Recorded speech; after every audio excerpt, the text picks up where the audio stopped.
Representative Kyrsten Sinema, Democrat of Arizona, is pitching herself to voters in next year's Senate campaign as a consensus builder with a compelling life story. WilliamsCQ Roll Call, via Associated Press. Washington, Senator Jeff Flake's decision to abandon his 2018 re-election campaign in Arizona has thrown open the Senate race there, exposing deep fissures not only on the Republican side where a nationalist insurgency is gunning for the party establishment but also among Democrats contending with a rising left. Establishment Democrats have high hopes for Representative Kyrsten Sinema, a centrist who recently dined in the Blue Room of the White House with President Trump, teaches a bipartisan spin class in the House gym and has broken ranks with her own party on key votes. She was one of only 7 House Democrats, for example, who voted to create a select committee to investigate the 2012 attack on the United States diplomatic compound in Benghazi, Libya. But those impulses toward bipartisanship have soured Arizona progressives against the candidacy of an openly bi woman who would seem to fit the liberal mold. There are issues, murmurs within grassroots groups and the progressive community, the environmental community and others, including immigration advocates, said Representative Raul, Democrat of Arizona and a co-chairman of the Congressional Progressive Caucus, who is withholding his endorsement of her. Establishment Republicans, meanwhile, are scrambling to find a candidate to replace Mr. Flake and wage a primary challenge against Kelly Ward, a former state senator who aligns herself with Mr. Trump. Ms. Ward, derided by critics as a fringe candidate and a conspiracy theorist, was beaten badly by the senior senator from Arizona, John McCain, in a 2016 primary, and party leaders fear she would lose to Ms. Sinema in the general election. It definitely opens up the Senate for potentially a spectrum of conservatives to win, or potentially lose the seat entirely, said Representative Trent Franks, an Arizona Republican. The possibilities are almost endless. Mike Noble, a Republican pollster, called it bedlam out here in Arizona. Everyone's phones are blowing up, he said. This is essentially a free-for-all. For Democrats to narrow the Republican hold on the Senate, they will have to take aim at 2 Republican seats, Mr. Flake's and Senator Dean Heller's in Nevada. No other Republican up for re-election next year comes from a generally competitive state. But while they have talked a big game in Arizona, hoping for a demographic and political shift, so far, Democrats have little to show for their efforts. The party does not hold a single statewide office. In 2012, the last time the state had an open Senate seat, Democrats recruited Richard H. Carmona, a tough-talking Vietnam War hero and former Surgeon General in the administration of George W. Bush. Despite Mr. Carmona's conservative credentials, Mr. Flake won the seat, 49% to 46%. Kelly Ward, who is running in the 2018 Republican Senate primary, has been derided by critics as a fringe candidate and conspiracy theorist who was beaten easily by the senior senator from Arizona, John McCain, in a 2016 primary. Ross D. Franklin, Associated Press. Next year could be different. The challenge for Republican Party officials will be to find a candidate who is aligned closely enough with Mr. Trump to appeal to his populist wing of the party, and to beat Ms. Ward in a primary dominated by the hard right but not so closely that he or she would lose to Ms. Sinema.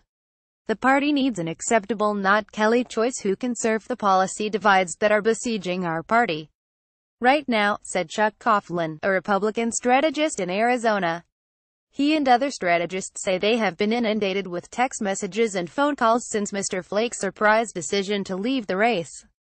Mr. Flake, who lost support with Trump supporters in Arizona after publishing a book, Conscience of a Conservative, that took aim at the president, announced his retirement this past week with a blistering indictment of Mr. Trump and the Republicans who embrace him.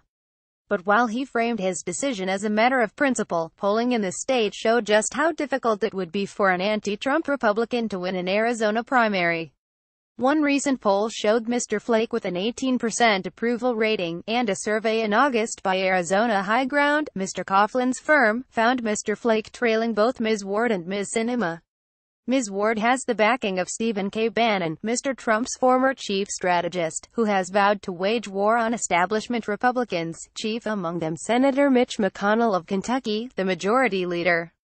Ed Rollins, a veteran strategist who is the chairman of Great America Alliance, a Trump-aligned political action committee, recently signed on as her campaign manager. and Robert Mercer, the deep-pocketed New York investor who helped finance Mr. Trump's campaign, has donated $300,000 to Ms. Ward's Political Action Committee this year, according to Federal Election Commission records.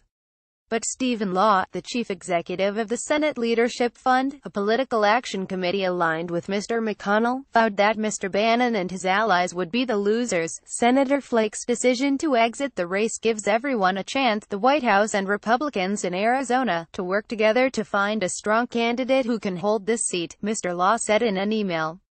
That's not going to be Kelly Ward. Arizona House Republicans met privately in Washington on Thursday morning to discuss who might challenge Ms. Ward. At least one potential candidate, Representative David E. Schweikert, told reporters last week that he lacked the burning passion to run. No consensus was reached on an alternative. Speculation has centered on State Treasurer Jeff DeWitt, an early and enthusiastic Trump backer who was the chief operating officer of the president's 2016 campaign, and Representative Martha McSally, a retired Air Force colonel and the first American woman to fly in combat. State Treasurer Jeff DeWitt, an early and enthusiastic Trump backer, could be an establishment Republican pick to run for Senator Jeff Flake's seat. Bob Christian, Associated Press, but it is unclear whether Mr. DeWitt is interested. And with Mr. McCain battling brain cancer, party operatives say Ms. McSally, who has long expressed a desire to serve in the Senate, may be betting that his seat will open up, and that she could ascend to the Senate by appointment of the governor. Ms. McSally has also drawn opposition from a coalition of conservative advocacy groups, led by the Club for Growth. On Friday, the Club for Growth released a letter urging Matt Salmon, a former representative from Arizona, to jump into the race, calling Mr. Salmon a proven, principled conservative. Mr. Salmon, who is now the chief lobbyist for Arizona State University, is considering it, a person close to him said.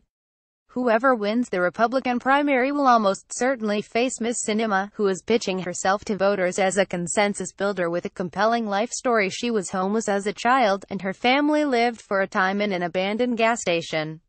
In a brief interview while taking a break from fundraising phone calls, the Congresswoman described herself as really committed to finding a bipartisan solution to the nation's problems, and said she subscribed to both liberal and conservative values, a philosophy she said had roots in her childhood. We got help from both family and my parents' church, but we also got help from the government, she said, adding that she believed in the conservative concept of pulling yourself up by your bootstraps and working really hard every day, and in the liberal notion that you've got to help people in need. Ms. Sinema, 41, is also the first openly bi member of the House, and has the strong backing of gay rights groups, including the Human Rights Campaign, the powerful Washington advocacy organization, which has vowed to make significant investments in Arizona races this year. But some of her positions have rankled party progressives. Besides her Benghazi vote, she also voted against Representative Nancy Pelosi of California for Democratic leader. There is still a lot of resentment toward Ms. Sinema over her Benghazi vote, said Mr. Grijalva, who added that he would withhold his endorsement until he learned more about how she would vote on issues including tax cuts, immigration and the environment. Given how Kyrsten Sinema defines herself in the next few months, she could solidify her position with a real chance to win, Mr. Grijalva said. One potential challenger to Ms. Sinema is Mark Kelly, the retired astronaut and husband of former Representative Gabrielle Giffords, who was badly wounded in a 2011 massacre in Tucson. This past spring, some grassroots Democratic groups in Arizona drafted a petition encouraging Mr. Kelly, who now advocates gun safety, to enter the race, and they are said to be renewing that effort.